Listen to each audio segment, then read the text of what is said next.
Le Hamas affirme ce lundi que tous les hôpitaux du nord de la bande de Gaza sont hors service. L'OMS dénonce la situation désastreuse et périlleuse de l'hôpital Al-Shifa, le plus grand complexe médical de la bande de Gaza, situé dans le nord.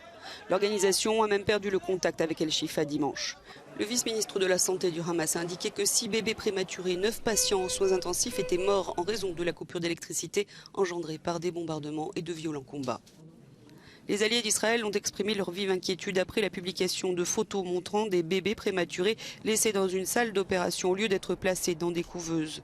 Israël affirme qu'il aidera à évacuer la trentaine de nouveau-nés de l'hôpital Al-Shifa vers un établissement plus sûr, tout en insistant sur le fait que la zone est une cible militaire légitime, le Hamas ayant sa base sous les bâtiments, ce que dément toujours l'organisation terroriste. L'armée israélienne affirme aussi avoir laissé du carburant près de l'hôpital Al-Shifa dans la nuit de samedi à dimanche. Elle a diffusé ces images montrant des soldats transportant des dizaines de jerrycans.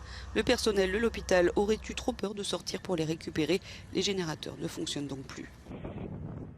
Israël est soumis à une pression internationale croissante en faveur d'un cessez-le-feu, même de la part de son plus proche allié, les États-Unis, alors que la guerre entre dans sa 6e semaine. Le Premier ministre israélien Benjamin Netanyahou a déclaré aux médias américains qu'un accord sur les otages serait conclu seulement si les 240 otages détenus par le Hamas sont tous libérés d'un coup.